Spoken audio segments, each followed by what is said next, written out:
So Force Recon Marine, DoD contractor, 8 deployments to Afghanistan with a JSOC task force. You were a U.S. Marshal in the Air Service. You worked some with the U.S. State Department. You've already got an MBA and you're currently working on one through Harvard. Is that? Yeah. I have an MBA from New York Tech, and I'm like, I think 2 semesters away from finishing the nonprofit management one from Harvard. Yeah, man. Their extension school. Board certified pastoral counselor from American Association of Christian Counselors, founder of Mighty Oaks and Save Our Allies. Man. Yeah. So real quick on the board certified pastoral counselors, the American Association of Christian Counselors, is that through the guys at Ignite? Is that the same? Yeah, Tim Clinton. Yeah, Tim Clinton and those guys. I mean, man, those are some amazing guys, by the way. Dr. Tim and his team, they're just incredible, and I've been working with them since we started Mighty Oaks, and they've been nothing but support to us, and I'm working with them now on some new things for the veteran community as well. All right. Well, since you started with Mighty Oaks, you want to get into explain a little bit about what Mighty Oaks is, because in following you, one of the things I want to get to and ask is the wives also, right? Because you're not just getting guys, military guys, you're getting law enforcement and first responders, and you're also attending to the spouses. So could you give us a little bit about what Mighty Oaks is and how it got started? Yeah, well, it's two unique things. Right? If you want me to start on how I got started, I could go way back. I could tell you what it is and first, and then we could dig into how I got started. But so I'll start off with what it is. Mighty Oaks is, it's a veteran service organization, a 501c3 nonprofit, and really we focus on 4 things. We focus on resiliency, which is helping prevent the problem that we see in our military. The behavioral conditions that we see from veterans, having hard experiences, being separated. You join them, you're 17 years old, you're separated from your family, you don't have good guidance. You don't have maybe you're not part of like a men's alliance, right? You don't have good guidance, and you go in your own way and you make some bad decisions in life. And so military, combat or non-combat, military guys and gals, but especially young men. Well, I guess I've never been a young woman in the military, but they make some poor decisions too, and end up in some bad situations. Those who went to combat or deployed or had the stresses of preparing for combat, now you're dealing with things like PTSD, depression, anxiety, all these different issues, including the suicide epidemic that we have in our military. So Mighty Oaks' first priority is to prevent those problems through resiliency training. And so we go to bases around the world by invitation by active duty military, and we do resiliency conferences, which includes the spiritual pillar of resiliency, right? You have mind, body, social, and spirit, and doing spiritual resiliency conferences. And I am the main one that does those. Myself and Jeremy Stolnecker are the CEO. And I personally have spoken to about 600,000 active duty troops on bases around the world in that capacity. And then we've written books on the topic of spiritual resiliency, suicide prevention, and PTSD from creation standpoint. And we've given away about probably close to 500,000 copies of those books now to the troops, including a daily devotional, which is used in Marine Corps boot camp. So that's the preventative side. That's one of 4 things we do at Mighty Oaks. The second thing we do is probably our core thing, and that's our recovery program, which is our legacy program. We do it at 5 different ranches around the country, California, Ohio, Virginia, and Texas. And I say Texas, we have 2 locations in Texas, and we also have one going in Oklahoma this year. And so at those ranches, we get active duty service members and orders, veterans, first responders, and spouses. We pay for everything, including travel. They come for a 1-week intensive, like for a kind of intervention and a real foundational understanding of the Mighty Oaks methodology. And then they stay tied into a program for life, maybe. So that program is, again, is 6 days long. We've had 6,000 graduates or 6,500 graduates in the last 14 years, but we're doing about 1,000 per year now. And that's about probably $7 million of programming per year for that program. That's, we raise through the nonprofit, and we pay for everything for those guys to go in. And again, a good point is that for all four branches, never the Coast Guard yet, but the four core branches of the DoD send people in orders to those programs. Now we pay for that. They're PTAD orders, are non-paid for, but we cover the costs on those. And then after they graduate that program, there's a lot of things they could do. They could get part of our aftercare program, which we have probably about 100 locations around the country. We partnered with thousands of locations that would have weekly aftercare in their communities. We have a leadership program. We could train them to be a leader in their community, to come back and be a team leader at Mighty Oaks. It's kind of endless where they could go from there. A lot of guys become we call mentors, which are guys who become a team leader through us, but also become a biblical counselor through the AACC or ACBC, and they oversee the mentorship and biblical counseling at those programs.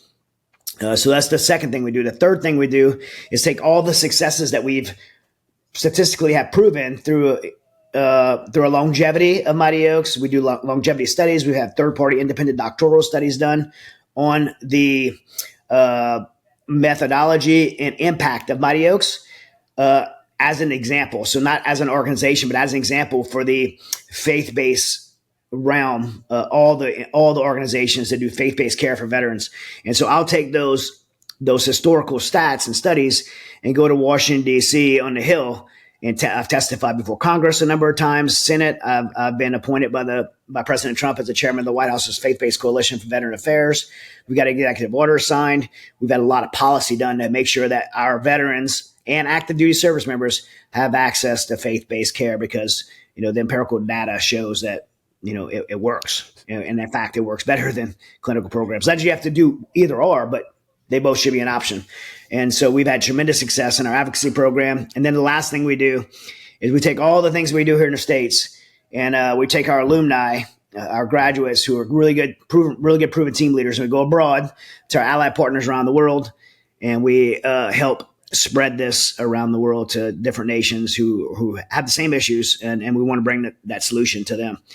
And so we have our international program, and under that international program is where we have other 501c like Save Our Allies, Fourth Option, different 501c3s that we stood up to do humanitarian rescue work.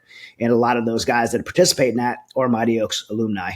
From the Afghanistan evacuations to the rescue of Benjamin Hall to tons of stuff we did in Ukraine, for 30 trips to Ukraine, all that stuff we've done kind of under the umbrella or spawning off of the Mighty Oaks International. So that's the four things in a nutshell that we do at Mighty Oaks. It's been 14 years now, and I'm not in the organizational structure anymore. I just exist as a founder and help fundraise and advocate for it. But Jeremy Stonecker is the CEO, and we have a phenomenal team there, about 40 full-time employees, about 100 part-time employees who are veterans who came through our program and helped pay it forward. It's just been an incredible movement. And it's also helped launch a lot of other veterans service organizations. We've never been close hold. We've been kind of tried to empower other veterans who have started organizations or want to start other organizations, support them. Yeah, Chad, that's exactly how I came to know who you were, was because I took my post 9/11 GI Bill to go back to school in 2018, and I was writing a paper on how poor of a job the VA and the DoD does with PTSD and suicide prevention from those related symptoms. And so I started doing some research on, who does it better and why. And I came across Mighty Oaks, and hey, lo and behold, faith-based, Jesus Christ, hey, that has a lot more effectiveness than a lot of the things that the VA and the DoD do to help veterans. So that's how I came to know you. I utilized a lot of those statistics from the website and donated some money. But I was fascinated by the effectiveness of the Mighty Oaks program. Yeah, and I always say I was with the vice president of Smith & Wesson this weekend, and spent some time with them, and we're talking about the program and how people are always people have been blown away at the success of Mighty Oaks, and they're like, the methodology and how great of an organization and program it is. And it's a little bit embarrassing to say, but it's really not, because it's God glorifying to say that all Mighty Oaks really is a 6-day men's Bible study. It's like, I mean, that's what it started at. There's other things we do now, but at its core, what Mighty Oaks is, what built Mighty Oaks is a 6-day program straight out of the Bible and how men should live as men. That's it.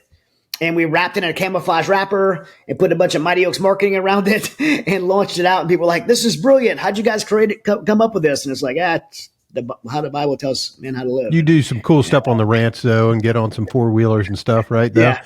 And that kind of goes in line with some of the things we do. It's like we kind of, we're a Bible study group in a sense, but much different because we coined the phrase, men don't bond over a coffee cake.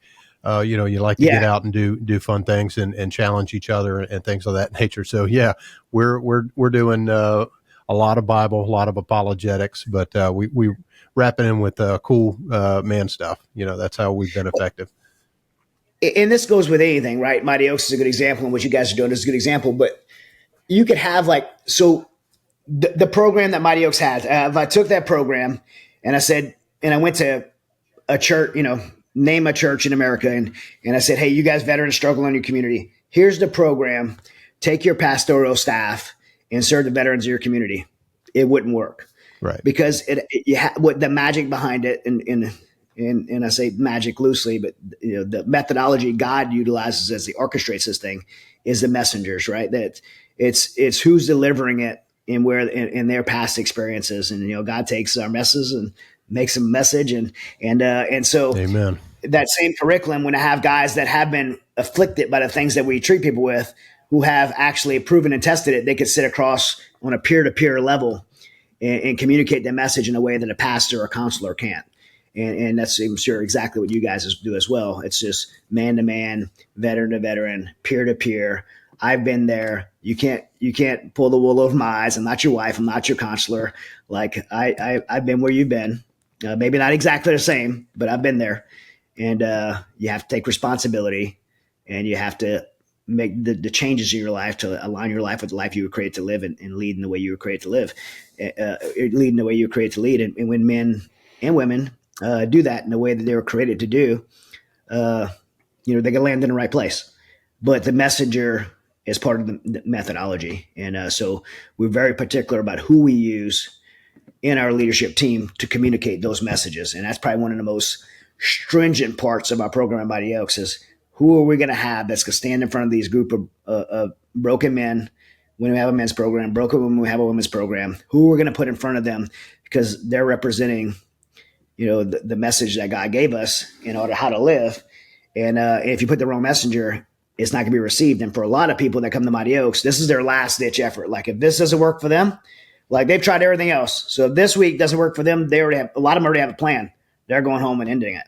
So the stakes are high. It's very important who we put in front of them. Yeah. Unfortunately, I was that guy as well. And I was in an inpatient down in San Antonio, did a couple months there. And actually that's where I had my spiritual experience, where I found the Lord. And he literally put a man in the room with me that the only thing he had was a Bible. And so I started talking to him about the Bible. But the thing that I love about what you're saying, and that kind of correlates to what Men's Alliance does, is it's the shared struggle that helped me heal. I know when I was in that war room with those guys, that not the counselors that had never experienced it, which were helping me with the education, the learning of how to deal with things, but being in a room with other guys that know what I've seen, what I've done, and we can share that shared struggle. That's where true healing happened for me. And that's the thing I love about what we do with Men's Alliance. We do the 30-minute workout so you can have a bond, because men bond over that shared struggle. So we open up in the 30-minute real world devotion, where guys can just sit around that fire and open up. So I love the methodology behind that, of guys like that shared struggle. Those guys, it's not just the counselors, but you have people that have been there and suffered that same thing. Yeah. And don't get me wrong. Look, I'm always careful to say this because I don't want to take away from the great clinical counselors out there and programs that are necessary. Those things are necessary, but when it comes to medication and clinicians, like if that's the only part of your plan, it's probably a bad plan. Like you have to have some community, you have to have peer programs, and sometimes a lot of people jump quickly to do medicine first or clinical counseling first when it's just not necessary. It should be like maybe 3 or 4 steps down the road. And, but when you go into the VA, unfortunately, that's the first thing you're going to get. And in a lot of cases, the only thing you're going to get. And, you have to step out of that side of that system to get the support you need. And so I always say, like, I'll never speak against medications because I believe it has a time and place. But if medications, again, are the only part of your plan, it's a bad plan. If a clinical psychologist is the only part of your plan, it's a bad plan. It could be part of your plan, and clinicians and counselors could be helpful. They could offer some good things, but you have to have people who have shared experiences on a peer level and are looking to move beyond those clinical or medical things. Those things, even if they are necessary, they should be a pit stop in your road to recovery. They shouldn't be your destination. You shouldn't stay medicated for, the rest of your life. Like there has to be an exit plan for those things. Talking about plan, don't let me forget. I want to make sure we hit on that 5-paragraph op order that you submitted to Steve. I want to make sure we get to that. Yeah. But in the talking about the Mighty Oaks, the reason, right, that you went and founded that. Right. So if we could go back and get into that. Hey, man, has money gotten in the way of how God can use you? Let me tell you about Tom Love, certified financial planner with the Main Street Group. Tom Love from Tuckahoe Tribe, a.k.a. Doc, can absolutely get you squared away with your finances. My wife and I use Doc to handle our personal finances, and his team is second to none. Tom is a certified financial planner. He's a Dave Ramsey SmartVestor Pro. He's been ranked top 40 under 40. He's been ranked number 2 in Richmond Times Dispatch. He's been featured in the Wall Street Journal. And make sure you mention Men's Alliance whenever you reach out to Doc. He gives Men's Alliance, Tip of the Spear Ministries, a portion of the proceeds when you invest through him. He's a fee-only fiduciary, which means he doesn't make money unless you make money. So check out Tom Love at the Main Street Group. Yeah, so for me, like many other organizations that have done really well, it comes from a personal experience of paying it forward. And that's, to me, like some of the most profound or most impactful organizations have really come from organizations that didn't start in a boardroom, that just, it was either one or a group of people like, hey, this happened to me. People helped me. I have an obligation to pay it forward. That's how Mighty Oaks began. And so, I had, like many veterans, a very hard childhood. And then my own experience to Afghanistan and faced the difficulties of deploying and loss and coming home from my last deployment, being diagnosed with PTSD and dealing with debilitating panic attacks and anxiety and depression and really just like a deep, deep hopelessness. And for me coming home, like at that time in my life, working, I was on this JSOC contract, working with, one of the premier special operations units in the world and getting to work at that capacity. And it's not like it's just a job. It's 24/7. Like you're just completely, your identity is tied to that. And so when, the problem with identity is that, I mean, and you probably heard me say this at the conference we did, it's these jobs, especially the military jobs, there's something to be proud of. Like you should always be proud of the fact that you served in the military. And, for those who didn't serve in the military, if you have a occupation you worked hard for, there's nothing wrong with being proud of doing those jobs. What the problem comes in is when you tie your identity to those jobs, because at any moment that can be taken away from you. You get hurt, you can lose your job, things can change, you can make a mistake. Like there's a million different ways you can lose that. And if your identity is tied to that, it's going to crush you. So it's really important, and we teach this in the resiliency training. You can be proud of your job. You could do well at your job. You could commit, like, you can make full commitment to your job, but don't ever let your identity be that. Your identity needs to be something bigger, and being, for me as a Christian, being who God created me to be, having a relationship with him, being in oneness with him, living for his will. That's where my identity needs to be. But at that time I wasn't. So when I lost that job, I felt like I had nothing. I felt like I had nothing to live for. Like, the old saying, like, you're never going to be that cool again. So what do you have left to live for? So for me, I felt like, man, I have nothing. And so the only thing I had left was to be able to get on those wrestling mats, which I had been on my whole life since I was 5 years old, and train in martial arts. And in fact, I was like really scared to do it because I was having these massive panic attacks. So I thought, man, if I get on the mats and my heart rate goes up, I'm going to have a heart attack. My wife and my counselor convinced me to get on those mats. And when I did, I felt like I found a cure. And I just took a period of 3 years and I just totally engulfed myself into that. I think for a couple of reasons. One, probably to rebuild some kind of sense of ego because I lost that identity, right? So I'm like felt ashamed and embarrassed. And so I felt like I failed. So if I could rebuild that kind of bravado there, that would be good. It was really good physiologically for me because my body would get on those mats. And if I was having anxiety and panic attacks, the thing about jiu-jitsu is you have to be mentally present. You can't be like grappling and thinking about Afghanistan. You have to be mentally present. And so I love that about jiu-jitsu, but it also let me isolate from my problems and never actually get well. So it's kind of a good and bad thing, right? You could take a medicine for being sick and you could also abuse that medicine. Well, you could do jiu-jitsu that's helpful to you or any kind of physical outlet that's helpful for you, but you could also abuse that as well. And that's what I did with jiu-jitsu. I just got on those mats, did not deal with the issues I had from Afghanistan. I didn't want to take the medicine. I didn't want to face the things that I had faced coming home. I was embarrassed. And the panic attacks were just debilitating. I mean, literally, like when the panic attack come on, like I was 1,000% convinced I'm going to die. Like in this moment, like right now, I'm going to die. Like you could put me in the ER in front of the world's best medical team, and they'll be like, "No, you're just having a panic attack." I'm like, "No, you don't understand. I'm dying."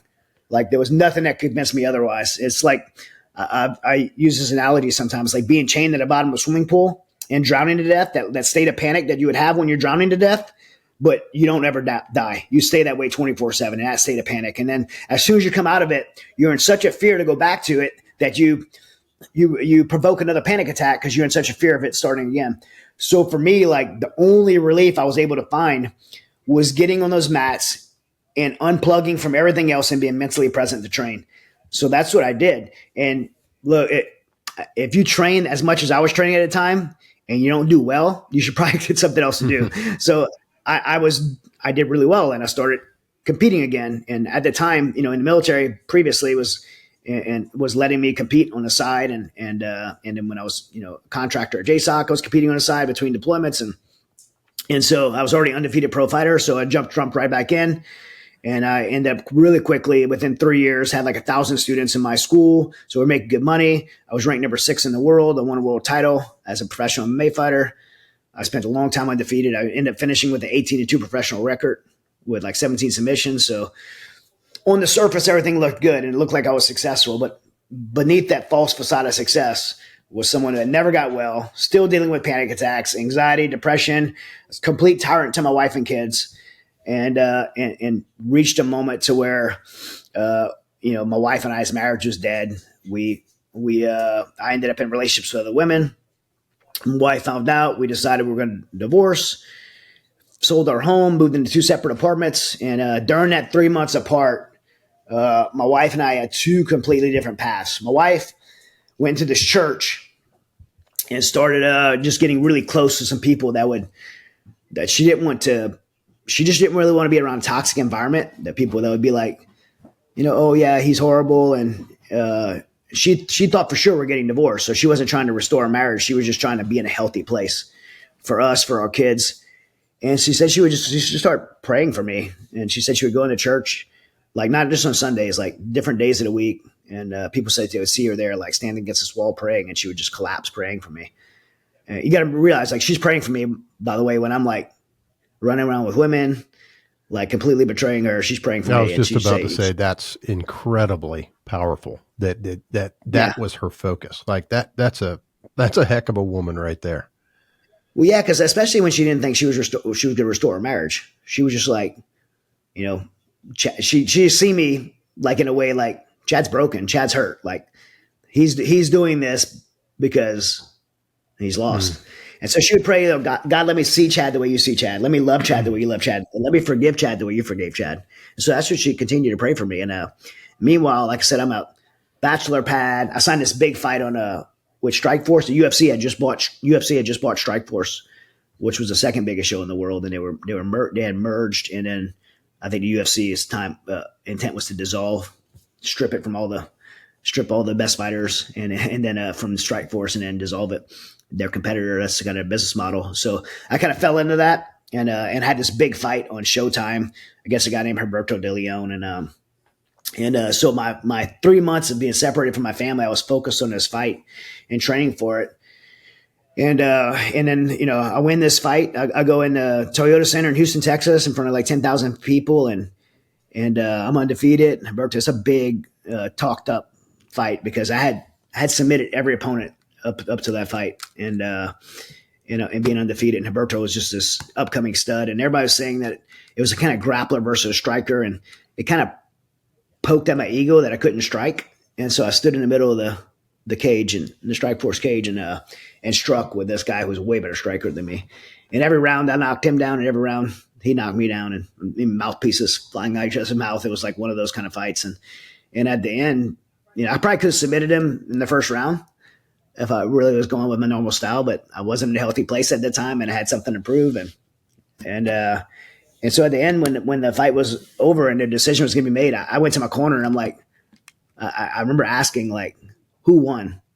Like, I didn't remember anything. The 3 rounds, I couldn't remember anything. And so I asked who won. I had no idea. And actually, I thought I had another round left, and I was going out, and they're like, "No, it's over." I'm like, "Who won?" And then they said, "We don't know. It's really going to be really close." And so the first judge calls for Roberto De Leon. The second judge calls for me. It's going to be a split decision. I'm thinking I just lost my first professional fight. And the third judge calls for me. My hands raised, 10,000 people. It's kind of deafening, right in that big Toyota Center. It's like everybody's cheering. And I remember being like relieved that I won this fight, and the fight was over. But I had this moment of like kind of silence and looking around, like everything kind of got quiet. And I was thinking, like, of all these thousands of people here, Kathy wasn't there. Like, she had been at my fights before. And I would just, this moment kind of realization, like I just fought so hard to win this stupid fight. And meanwhile, my family's like devastated. And it would just like hit me right in that ring. And I walked out. I would have been ranked number 6 in the world in my weight class of that walking out of that cage. And that was probably felt like one of the lowest moments in my life. And Tim Kennedy fought in that card, and we in Ranger Up had an after fight party. Buffalo Wild Wings had sponsored us for that fight, and so we had an after fight party at Buffalo Wild Wings. I stopped in, but I left right away and went home to my apartment, and I was laying in my bed, and my mind was like spinning, like what I was gonna do next, because everything since that separation had built up to that fight, and then that fight was over, and I was like, I have nothing. Like I just destroyed everything in my life. My wife and kids are devastated. I just won this fight. This is the pinnacle, and I feel empty. And this thought came over me. Maybe my family would be sad without me, but they would be better off, right? Maybe they'd be sad without me, but they'd be better off. And that same hopeless thought finds a home in the hearts of 20, 30. I don't know. We've heard reports up to 40 or 50 veterans per day. Even people outside the veteran community. Our country's in a suicide epidemic, the highest it's ever been in history. That thought maybe my family, my loved ones, my friends would be sad without me, but they'd be better off. And I made a decision in that moment to take my life, not because I wanted to end my pain. I just want to relieve my family of the burden of me. And so I'd sit in my closet with my Glock 22 pistol, and all my family pictures are put in the shelf in my closet, it's actually pretty disgusting to say, but it's just the reality of my situation. I didn't have any family pictures up in my apartment because of girls coming over. So I put those family pictures up in my closet, and I'd put those pictures on the floor around me, and I would look at them almost like a goodbye. And I had that Glock 22 pistol and put to my head and try to build the courage to pull that trigger. But every time, I believe this was divine, by the way, every time I put that gun to my head, I had a visualization of who's going to find me. Someone's going to hear a gunshot. You're not going to show up somewhere. I'm in an apartment, right? So, you eventually you'll start smelling like somebody's going to find you. And the only other person that had a key to my apartment was my oldest son, Hunter. And the fact that he would be the person that would have to open that door was enough to pump the brakes. But I was still in such a dark place. I would be back at trying to make the decision again that day or next day. And so I was in the closet one morning, and I heard a knock at my door. I didn't have the gun in my head. I had it in my hand. I vividly remember having the gun in my hand. And when I heard that knock, I actually panicked because I thought, somebody just caught me doing something I was ashamed of. And I wasn't going to answer, but when I heard Kathy's voice announce herself, I took the pistol and I hid it under a blanket, which is crazy because she would have never came in my apartment. She certainly wouldn't have came in the closet, but just an illustration of how ashamed I was. And I was so upset. This sounds twisted, but I was so upset that she had interrupted me killing myself that I went to the door like enraged, like, what are you wasn't invited here? What are you doing here? And I opened the door and just started berating her and trying to get her to leave. And she wouldn't leave. And in that moment, she asked me a question. She's like, how could you fight? Or how could you do all the things you did, right? We were 17 and 18 years old when she saw me, begin the journey to become a recon Marine and do the training and all the stuff that I did, and the deployments and the workups and cutting weight for MMA, like all the stuff she saw me do that required so much discipline. So how could you do all of that? And when it comes to your family, you'll quit. And, for me, there's no more soul cutting word than be called the quitter. And she was absolutely right. I'd been successful in professional things when it came to the most important things, like being a husband, being a father, being a young 17-year-old kid that raised his hand and made a commitment to do something important. I quit on all those things, including my will to live. And so I knew in that moment that I had to make a change and get back in the fight. But the one thing I did know, and I'm thankful I was aware of this, is that I knew I couldn't do it alone. And I knew I couldn't do it with the people I'd surrounded myself by. I had surrounded myself by people that told me everything I wanted to hear and not what I needed to hear. I needed some accountability. And I knew I couldn't get that in a circle I had because there was so many people that just were cheerleading me. And I learned how to be strategically manipulate those people and isolate myself in the 1,000 people that I was surrounded by in that school. I mean, an instructor and black belt and MMA fighter. So I didn't care about God. I didn't care about our church. I just cared about having somebody outside of my circle, and asked her, is there some man at this church you're going to that can help hold me accountable to this decision? So she just called the church, and the elder on call wasn't an MMA fighter or a jiu-jitsu guy or a veteran even. He owned a small pool company in town and met me at a Starbucks coffee shop. And like you were saying earlier, I'd written a 5-paragraph order of how I was going to fix my life. It was an op order. It was really good, and I was super impressed by myself for doing it. But my mindset in this is probably just show you the mindset of how manipulative I was. Is all I wanted to do with this guy was show him. I didn't care what he's seen what was inside. I wanted to show him that I'm serious about this. I'm going to put this back together. And if I could show you something impressive, you're going to go back and report to Kathy that I'm serious. And then she's going to forgive me and sweep it under the rug. And we're just going to move forward. And he didn't even look at it. He slid it back over to me and told me I was going to fail. And I actually remember being really offended by him. Like if he was wasting my time, even though he was giving me his, right? Just the level of arrogance I had in my life at that time. And he pointed to that paper and he said, this plan doesn't have anything to do with your relationship with God. I'm not going to waste your time, and I'm not going to let you waste mine. And, that was such what I needed to hear, because at that point I had tried everything in my life. I'd been on medication. I've been through counseling. I've been through civilian programs. Somebody paid for me to go the year, this Dr. Phil program. I had like professional success, financial success. The accolades were built back up. All this, some of those things are good. Some of those things are bad, but none of those things that changed my situation. And so we have a saying at Mighty Oaks that comes out of this. If what you're doing isn't working, then why not try something different? So everything I tried didn't work. It was time for me to try something different. So I just said, okay, like, what do I have to lose? I trusted this guy, Steve. I surrendered my life to Jesus. And I didn't really even know what that meant. But I figured, why not try? I've tried everything else. Why not try it? I'm going to kill myself. What do I have to lose? So I spent a year beyond that decision in discipleship for those who aren't Christians, kind of mentorship. And what Steve did was he just really led me through the Bible and in the biblical blueprint of manhood. And what I discovered through that may be simple to a lot of people, but to me it was so profound. What I discovered was that all these bad things that happened to me, I didn't even go into, I didn't even go into a tenth of it. Like my childhood, Afghanistan, the loss, all this stuff, that bad things that happened to me. Those bad things, as bad as those things were, those things did not lead me to be in that closet with a pistol in my hand. What led me there were the choices that I made in response to those things.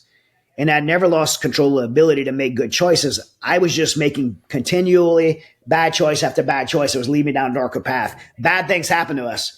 How we react to them is what determines where we're going to end up. And, this world's broken, right? Bad things are going to happen. So once I realized that, I was like, wow, now I've been given a blueprint to make better choices. And, people say all the time, life doesn't come in a handbook. Now I beg to differ. It actually does. We just don't read it, right? I love this analogy of IKEA furniture, right? My wife will go out and buy this like IKEA furniture. She'll bring it home. She'll tell me to put it together, and I'll look at it, and I'm like, I'm not reading the instructions. So I look at the picture in the front of the box, and I make my best effort to take the parts and replicate the picture on the box. And at the end, there'll be like 3 extra pieces of wood and an extra bag of screws. And I'm like, they put some extra parts in here. But then the thing's like wobbly and feels like a piece of junk. And I'm like, why'd you buy this junk? You should have went to, Pottery Barn or something like that. And she's like, no, you didn't read the instructions, right? It's a piece. And so we do that in life, right? We don't read the handbook. We don't read the instructions. And our life is messed up and wobbly. And we're like, well, why is life so hard? Well, we didn't read the instructions. And so once I realized that, I just need to make better choices. Did I still get anxiety? Did I still get depressed? Did I still get angry at times and feel like I want to lose control? Of course I did, because some bad things happened to me in life. But the difference now is, instead of making impulsive choices and making the wrong choices, I would pause, have the discipline to pause. I would call my mentor. I would call other people that I was doing life with that had some good advice. Or I'd go to the Bible and I'd figure out what's the best choice I can make in response to this feeling, this emotion, this situation. And I begin making better choices. And I'm going to get kind of all in or all out person. So in that process, I was like, I'm going to really try to live this way. And I became very intentional about it. And the result for me, by aligning my life with the life I was created to live and making choices based on the way the Bible teaches us to make choices in response to the hardships of life, the result of that was restoration in my marriage, my family, this PTSD thing, getting a hold of it. It was hope. Probably for the first time ever. And ultimately it resonated in purpose. And man, when that identity was taken from me, from my job in the military, I felt like I lost purpose. And purpose is like, if people in general, but especially if men don't have purpose in their life, they'll wither up and die. We were created to have purpose. When our feet hit the ground in the morning, we have to have a mission in front of us. If we don't, wither up and die.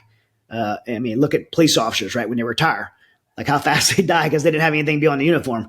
And so for me, like, finding purpose again was so important. I feel like that God birthed purpose back into me. And Mark Twain has one of my favorite quotes related to that. He says that the 2 most important days in a person's life are the day they're born and the day they found out why. And for me, when Steve Tillett introduced me to the life that God created me to live, I found out the why. And it manifested in a deep burden in my heart to pay forward what I discovered. Like, honestly, it was like I was dying of cancer. And this guy, Steve, when he introduced me to the Bible, gave me the cure. Like, I felt like an obligation, like not a desire, but an obligation to share it with even one other person. And so that birthed Mighty Oaks. So Mighty Oaks, asked how it started. It birthed with like this, oh my gosh, like I thought I was the only one that was dealing with this. There's a whole world of people that are dealing with this. They don't know how to get out of it. And I've been given the solution. Like, I'm obligated. I have to share this. And so it was like a fire was lit underneath me to walk away from the pinnacle of my MMA professional career, the successful business. Like, this isn't important anymore. I have to walk away from that. I have to go tell people about this. And even if it's one person, and God's ways are higher than ours. The Bible says that. And I was willing to do it for one person. And here we are 14 years later, and we've reached millions of people. And it's really humbling to know that God had this plan and allowed a complete wretch like me, complete degenerate like me, to be a part of it. He's just surrounded me with great people and partnerships, and that's why I'm always like so open to be on stuff like this and partnerships, because the way God's built Mighty Oaks to what it is today isn't because of me. It's because of the people that God's orchestrated together to just lock arms with the same common cause for the kingdom and just share his truth and his way with so many people that are hurting and looking and searching for hope, just like me. That's just been the journey of Mighty Oaks. And one broken person fell down. Somebody helped me up. I turned around, helped the other person up. And that guy's done the next thing. That guy's helped the next person. That guy's helped the next person up. And on for 14 years, and thousands and thousands of people. That's what we've been doing, and we're still going to keep doing it. Men, are you in the market to buy, build, or refinance a home? If so, you got to contact Chris Norwood, call sign Coop. He's with Town Bank Mortgage, and he's been doing this for over 22 years. He's licensed in 16 states, and he can absolutely help you get the house that you need to get. Contact Coop at Town Bank Mortgage. You can contact Coop at 804-439-3206. That's 804-439-3206. Man, that is so awesome. So when I'm thinking about that, one, I wanted to make sure we pointed out, and you went back to it and said that field manual, that instruction guide is the Bible. I want to make sure that, because a lot of our followers, they know, but now that we got you on, we're going to get this whole new crowd of people that are going to come on. Hey guys, that's the Bible, right? Open that thing up. The instructions on how to live are right in there, right? And doing what you said, like just helping one more, right? That's what we are called in that instruction manual. We're called to do that. We're called to be ambassadors for Christ, right? So Steve shared that with you. And real quick, did you give your life to Christ right then in that first meeting, that first moment, or was there discipleship? Was there continuing talk before you made that decision? No, it was in that moment. Yeah, it was in that moment. It wasn't like a sinner's prayer or anything like that. It was just like, Steve's not kind of like that. He's just like, hey, you need to make a decision. And I was like, and I'm kind of that way too. I'm either all in or all out. So it was like I made a decision, and it was just like kind of like a man's word. Like it wasn't like us leading through a sinner's prayer, repeat after me. It was just like, hey, you need to make a decision. Like if you're going to do this, you need to have Christ in your life, and you need to make a decision to surrender your life to Christ and recognize, gave me the gospel presentation, recognize what Christ did, accept that, make a decision, align your life with Christ, and we'll do this together. We'll walk this out together. And so a decision was made in that moment. Now I'll go back even further. When I was 14 years old, my brother was a year older than me. He was 15. He was shot and killed. And the little bit I had of a very dysfunctional family broke apart. And as a neighboring family, when I grew up, at that time I was living, we had moved away, and I was living about 45 minutes from them. And so they really wrapped their arms around me, and they were a Christian family, and I went to their church.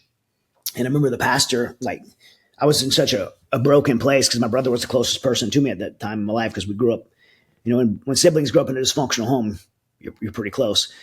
And so when that pastor gave that altar call at the end, I was like, man, he's talking to me. And I went up there at 14 years old and surrendered my life to Christ in one of those, like, repeat after me prayers. And it felt like my life will never be the same. I just stepped in this relationship with Christ. However, what happened was I was 45 minutes away from that. So I went back away. I'm 14 years old. There was never any discipleship follow-up. And so, the world and the enemy, now you're a target because you're bought and, follower of Christ, and you bought and paid for a follower of Christ. So you're a target. You're out by yourself. Like you step into this herd of followers, and now you're out on your own. So for the next 20 years, the devil ate me up. And so I recognized that, man, I did this before, and I've always believed, and I hit some moments of skepticism. I say I probably never made it to atheism, but I had some moments of being probably agnostic, especially during Afghanistan. Lots of questions. And so I'm like, okay, this 20 years later, I'm making this decision again. If I really wanted to take root, I need some follow-up. Now, I was aware enough to know that I need some follow-up. So the discipleship piece was very important to me. Making a decision to follow Christ I don't know where to fall in theology in this, right? The once in God's hand, you can't be plucked. I don't know. I mean, I'm not a pastor. I have some different beliefs, and I shift on them. So I won't even make an attempt to give my theology on it. But nonetheless, like the life we live and the fruits of the life we live certainly are impacted by the community we're in and the discipleship that takes place in our life and living that out. So whether it's our salvation or the fruit of our life or how we go through life certainly is impacted by that. So I knew I needed community, I needed discipleship, I needed accountability. and I needed to grow. And I had a lot of questions still. So just because I surrendered my life to Christ didn't mean those agnostic questions and views didn't still float around in my mind. So I really pursued apologetics teachers like Bodhi Bacham and people like that, because I like, okay, I'm going to believe this. If I'm going to commit my life to this, I want to be in pursuit of some of the answers to these things, these questions I have, and there's nothing wrong with me asking these questions. Just because I'm saying I'm going to be a believer now, there's nothing wrong. I shouldn't be scared to ask these questions. And my friend and pastor of mine, Joby Martin, we were just having this call. I don't know if you guys know who Joby Martin is. I was just down at 1122 last weekend.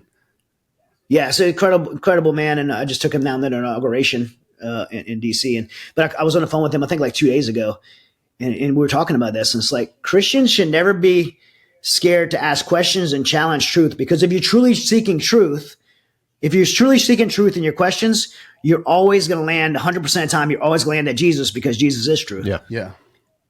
So you should never be scared to ask questions. So I had a lot of questions, and I went on a deep pursuit to address every question I had about why I would have agnostic beliefs, because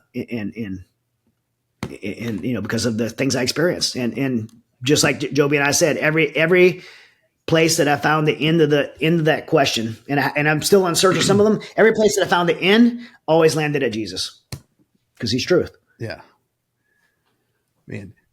So I want to go back real quick, because you talked about when you showed up in Afghanistan for the first time, that you said to yourself, right, that you didn't think you could be a warrior and a man of faith. Yeah. Now after that point, and now after your salvation and going through creating Mighty Oaks, what's your stance on that now? It's completely the opposite. I don't think you could be a true warrior and not a man of faith.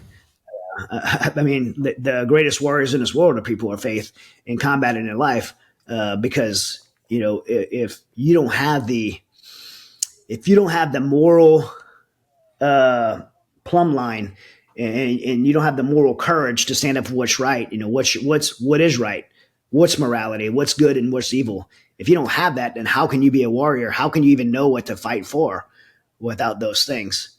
And that's one level. The even deeper and more real level is we as warriors without God think we're fighting flesh and blood, but that's a facade. We're not fighting flesh and blood. We're fighting a spiritual war, and you're part of a spiritual war. Whether you recognize it or not, whether you're an atheist or a believer, you don't have a say in the matter. Just because of what you claim to believe, you're fighting in a spiritual war. So if you're fighting a spiritual war without the spiritual covering of the creator of heaven and earth that hung the universe, like, you're going to lose that war. You're not equipped for battle. You don't have the greatest asset you could have, which is the army of the kingdom of heaven and the creator of heaven and earth. So, you may think you're tough, you may think you're capable, but you're not, and you're not in control of anything.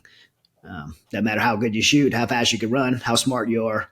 None of that matters if you don't have the creator of heaven and earth as your commander in chief. So that's right. Hey, so one of the other things was, man, where was it?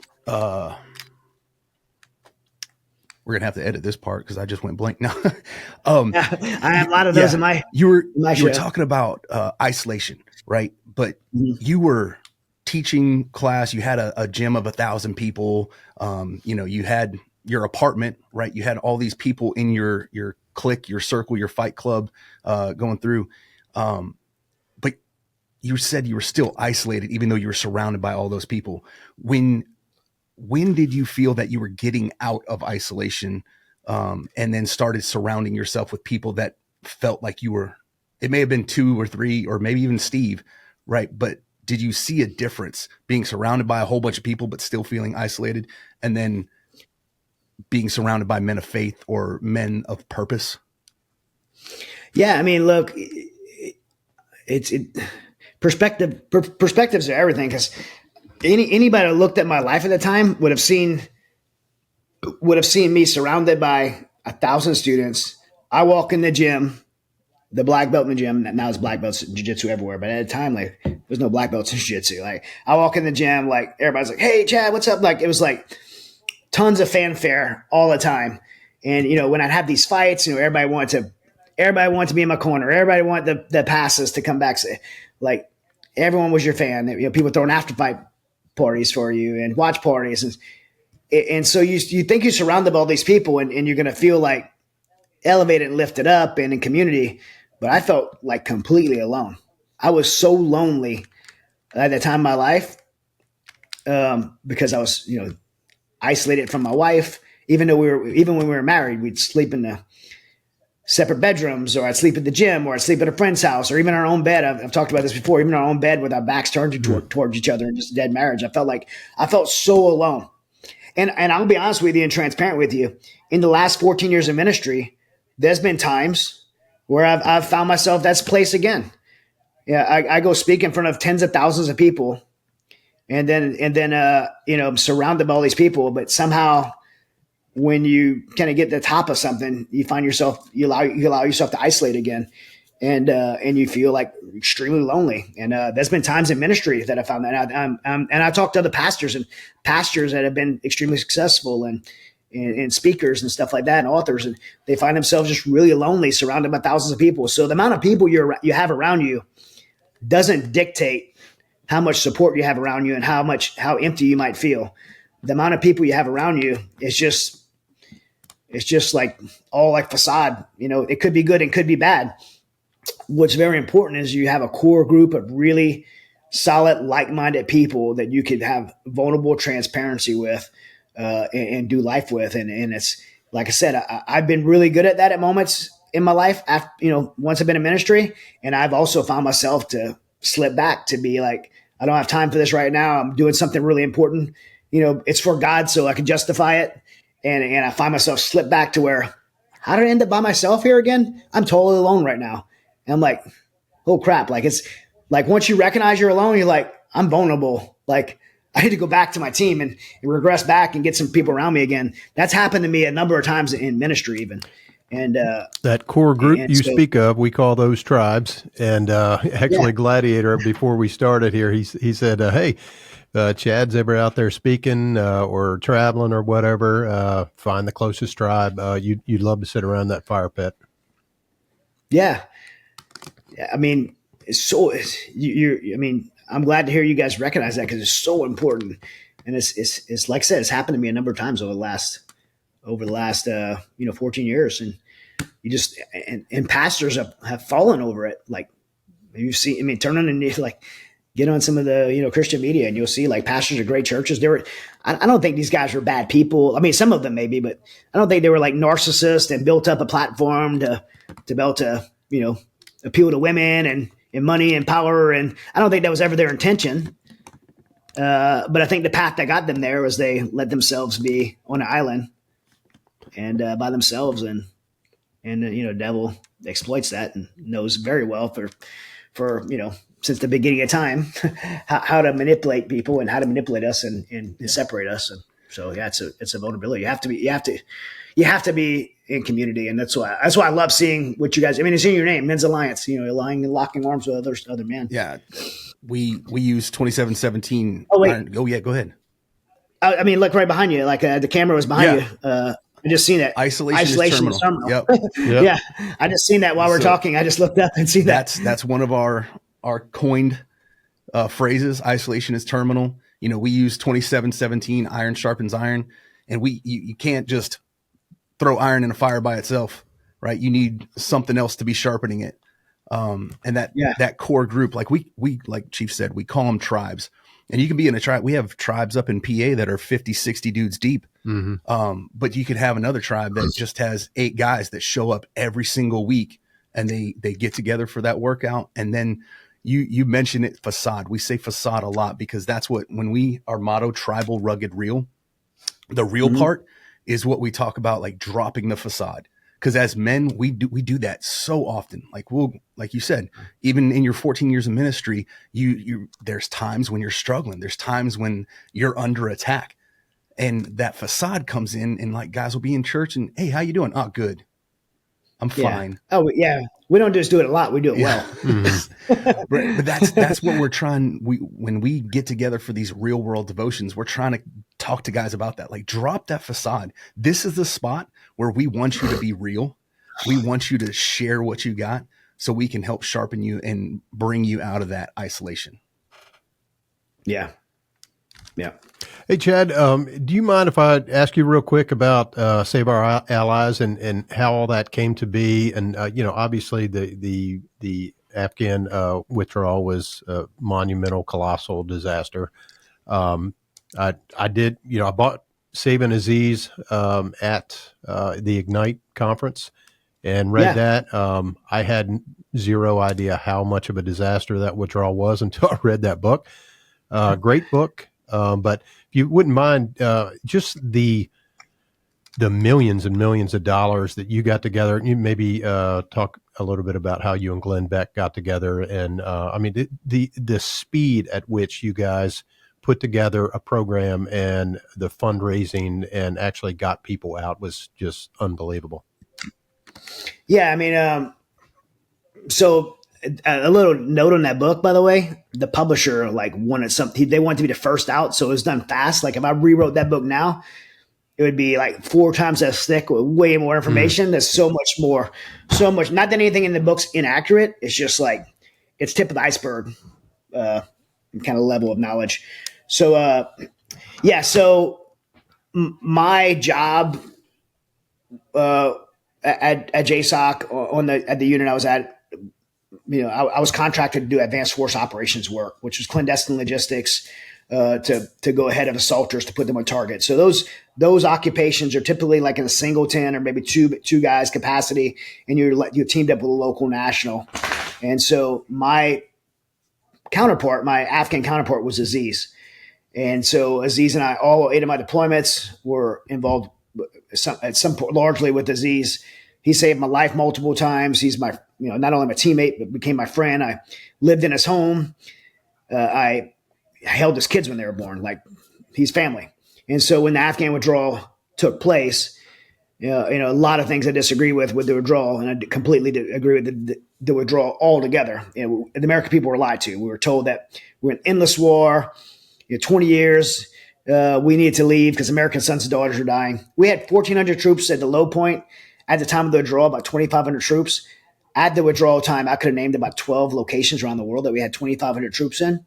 And so Afghanistan was not done because of that. The American people were lied to by the White House and the mainstream media. In fact, we had 80,000 troops in Japan, 40,000 troops in Germany since World War II. We have 35,000 troops in South Korea since the Korean War in the 38th parallel, keeping the North Koreans from coming over. And so those contingencies don't create wars; they prevent wars. Right.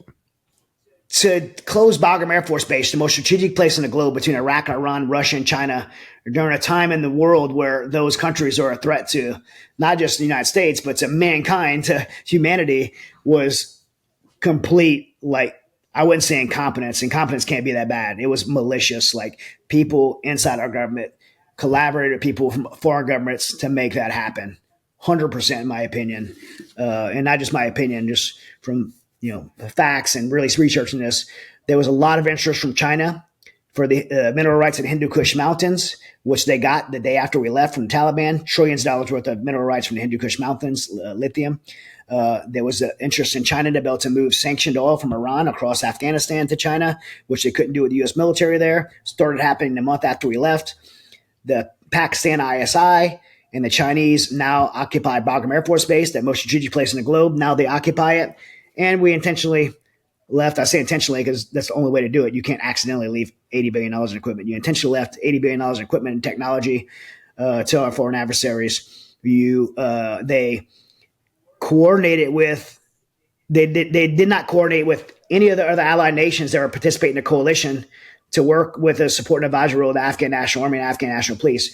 We took those relationships that we spent 20 years at war with, including the Afghan National Army that we built in silo with the Taliban. Didn't communicate with any of them. We only coordinated with the Taliban to coordinate the exit of Afghanistan.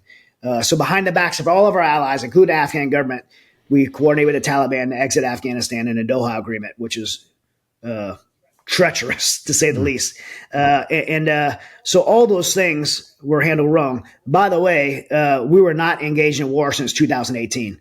we were only a support and advisory role to the Afghan National Army and Afghan National Police. So the foundation of that we were fighting still is just a lie. I mean, we could say we had special operations guys fighting, but we have those guys doing that all over the world and still will.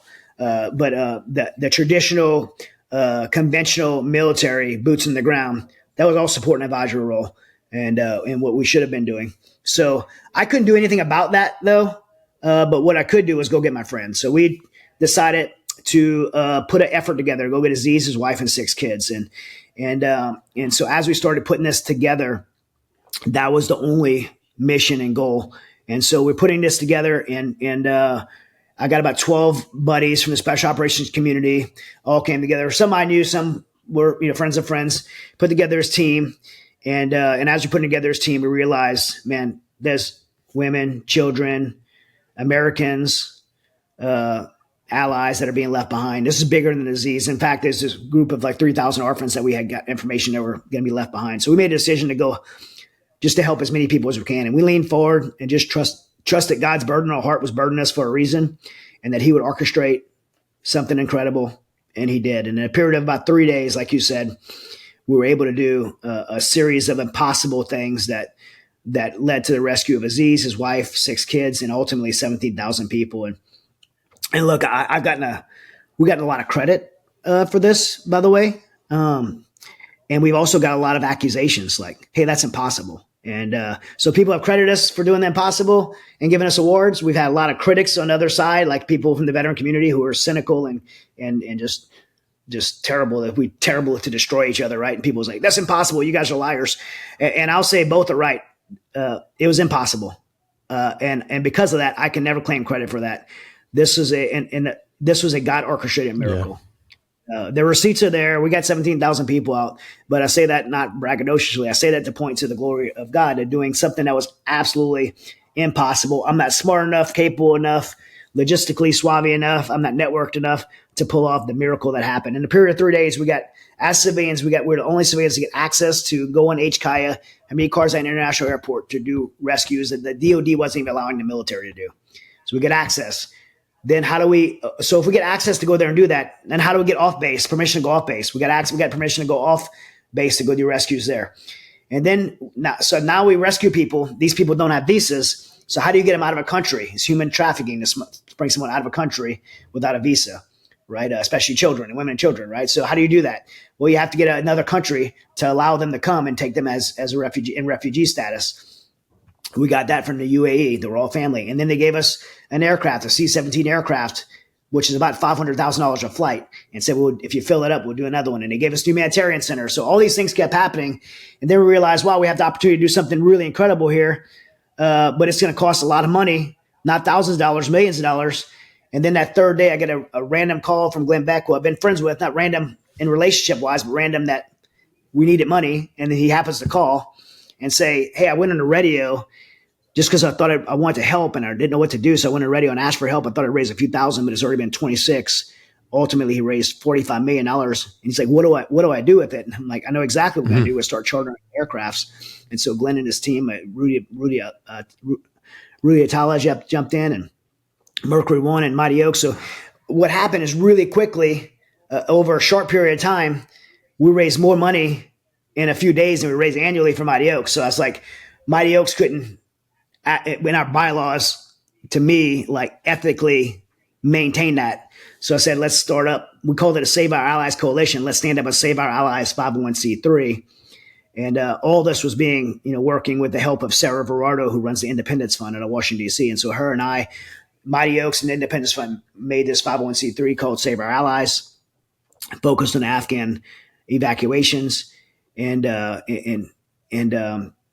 3 days was the foundation. Real interesting. I've been getting asked to go speak at a lot of corporate conferences, and they want me to speak on networking and integrity. And this is a story I use because as I tell the story, it sounds like all this happened in 3 days, right? We got access and placement, which you need to be able to do any kind of operation. You got all the networking and relationships, people partnerships, and you got all this money and resources. Everything that we did in the next 3 months to rescue 17,000 people happened in 3 days. But the truth is, it didn't happen in 3 days. It happened over 30 years of historical relationships and networking and operating with integrity and when you people ask you to do something and trust you to do something, you keep your word and you do the right thing, and you seek win-win relationships where everybody feels like they won, and you lock arms and do things together. 30 years of that allowed us to do what we did in 3 days. And so you can't wait till a crisis comes up, an emergency, and start trying to build relationships and networking and asking for resources. It comes from long time of demonstrating integrity and networking and all that stuff, that when the need is there, then that's already in place. And so I've been speaking at a lot of corporate events on that kind of how that happened and why networking and relationships and integrity in those relationships are so important, and being a person of your word and always demonstrating you're going to do the right thing. So that led us to the belt to put all this together. Once the Afghan evacs were over, we moved into Ukraine operations, but I personally really felt that Save Our Allies was set up to do Afghanistan. And I'm a believer that nonprofits should only exist to meet a need. And once the need's met, whether it's 1 week or 100 years, once the need's met, then you shut it down. So at that time, I thought after the Save Our Allies was set up for that, I wanted to shut it down. And not that it was right or wrong. Tim, Nick, and Sarah actually had a desire to keep it going, which is, fine. They want to do some good things with it, but I didn't feel part of that. So I stepped off the board, and they've done great things with it since. And they're wonderful people. I know Tim's caught a lot of slack lately, but I can tell you from knowing Tim personally, he's a great person with a heart to help people.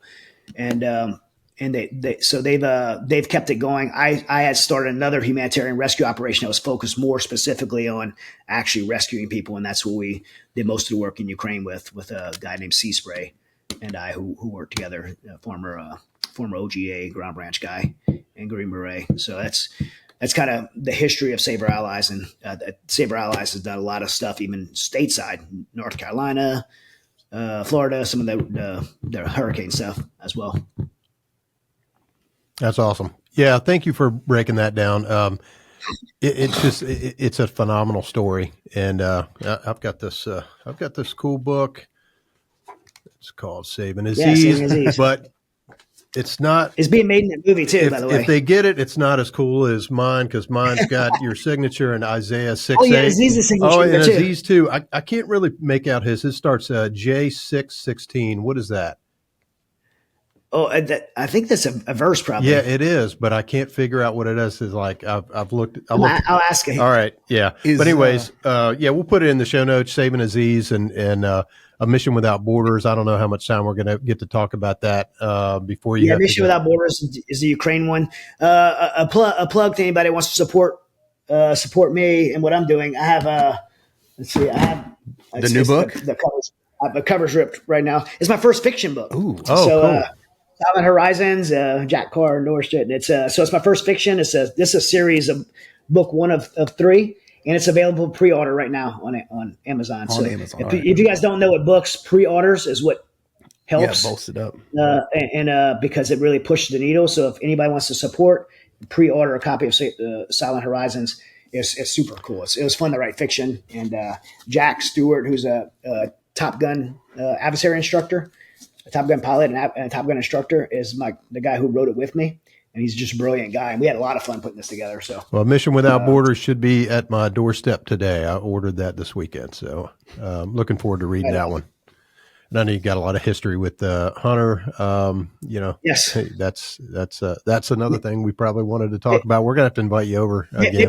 Maybe let's do another. If you guys are up for it, we'll do another episode after you read Mission Without Borders. Yeah, that'd be great. 100%. Yeah. If you want, me and Hunter to come on it together. Oh, that'd be great. Yeah, because that's some of the notes I wanted to ask. Was my son's getting ready to go in the military, so I wanted to pick your brain on that. So if we could get you and Hunter on at the same time, that would be let's awesome. Do that. You guys read Mission Without Borders. I'll get Hunter and let's get on and talk about it. It's there's so many lessons for men in that book. I mean, that book's Ukrainian war is a backdrop to a father-son story. That's awesome. That's what the book's about to me. Well, Chad, we're absolutely huge fans of yours. This has taken, I think I reached out when I first picked up the book and read it. I reached out probably before I even finished reading the book. I reached out to get you on here. It's taken a couple years, but we got you. The work you do is phenomenal. We're huge fans, and we're looking forward to the next conversation with you and Hunter. Yeah, let's do that, and then look at getting you guys on something with the Resilient Show to talk about what you guys are doing, Men's Alliance. Yeah, we love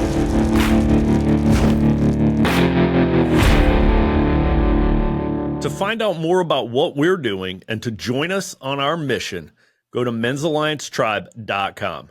And don't forget to subscribe to our YouTube channel and give us a 5-star review.